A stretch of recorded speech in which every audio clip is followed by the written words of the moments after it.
Good morning, students. Today we are going to discuss a very interesting essayist and is a well-known name in the field of essay writing and who impressed a lot of writers of the coming generation. I mean that we are going to discuss today Charles Lamb. He is a great name as an essayist.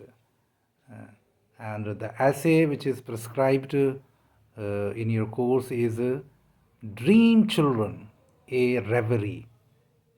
Reverie means a recollection, reverie. Now, before we start discussing the essay, let's know something about Charles Lamb. Charles Lamb was born in 1775. He was the son of a poor lawyer's clerk. He was educated at Christ Hospital in London. Coleridge, the famous romantic poet, was his school friend. Lamb's early life suffered a series of family tragedies. He joined the South Sea House and later the East India Company. It is the same company which came in India to do business. It was a big company. It is a great company. The East India Company office as a clerk. He joined East India Company as a clerk. Lamb didn't marry because he had to look after his ailing sister. Mary, who has referred in his essays as cousin Bridget. In this also, the sister Mary is represented as cousin Bridget. Lamb wrote his essays under the name of Elia, Elia. Therefore, his essays are known as Elia's essays. It was his pen name. Most of his essays were published in London magazine. His essays are full of humor and pathos. The charm of his essays lies in portraying the personal element. He has described the personal element with humor, with fun, and at the same time, there is a lot of agony in those writings. So that was his style, and that was some of the silent features, the major characteristics of Lamb's essays. Now, look at the essay which is prescribed in your course, that is Dream Children, a Reverie. In the essay Dream Children, Lamb presents many personal details of his life. The essay reflects the anguish and agony of his life in a humorous way. Lamb lived a bachelor life. As I told you earlier, he didn't marry. He was a bachelor. And why he didn't marry? Because he has to look after his ailing sister. And but he didn't. He Lamb lived a bachelor life. He had a long affair. He had a long love affair with Alice Winterton. That is also referred.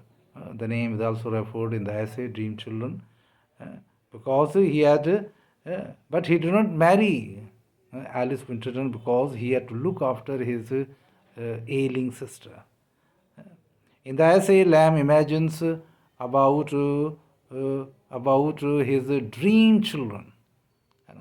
Look at the agony. The person is not married; he is a bachelor, and he imagines his children in the dream.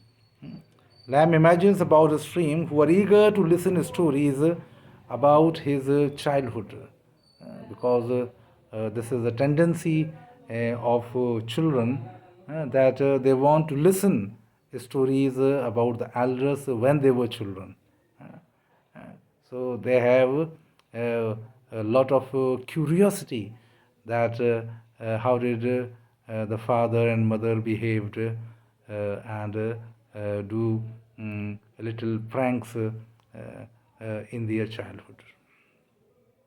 So the essay is full of recollection of past memory, eh, but the seriousness of the subjects melts in the smooth charm of his style.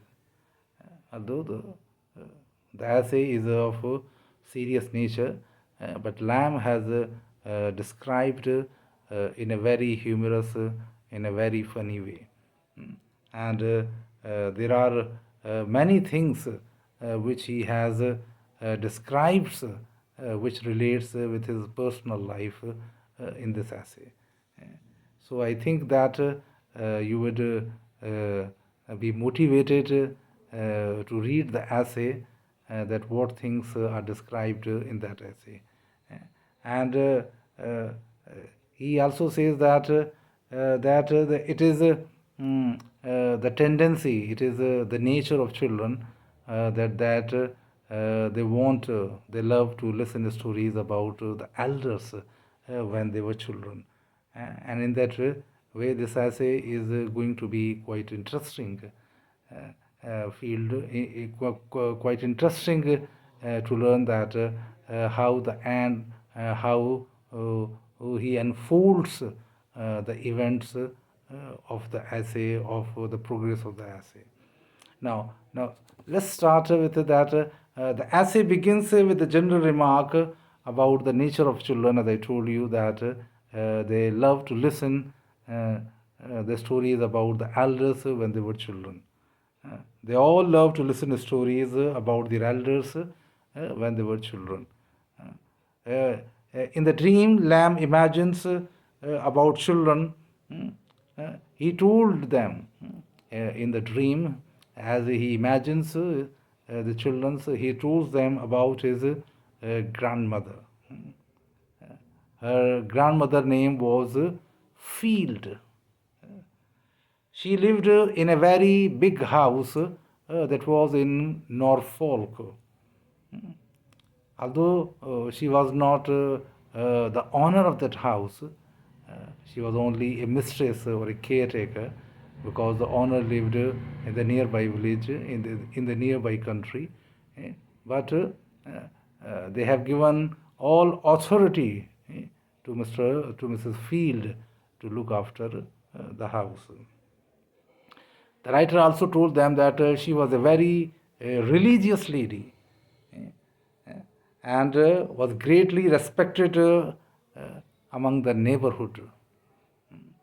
She was not the owner of this house, but she was only a mistress, a caretaker. She was the best dancer. She was regarded or considered the best dancer in his young age. Uh, but the disease of cancer bowed her down, and when she died, her funeral was attended by all the people of the neighborhood, not only the poor folk, but a lot of gentry, the educated class, also attended her funeral. So that was, you see that she was a best dancer, very active, and she caught the disease, cancer, which bowed her down. Somehow relates with the personal life of Charles Lamb, because he was a lamb-footed boy. He was, you can say, the handicapped due to a lot of sufferings and diseases. So that reflects his personal element in the character of Mrs. Mrs. Field. So in this way, that we can say that there is autobiographical elements which reflects in the character of Norfolk, in the character of Mrs. Field. We will continue to discuss the essay in my next lecture, which would be labeled as part 2. So keep on watching the next video also. Thank you.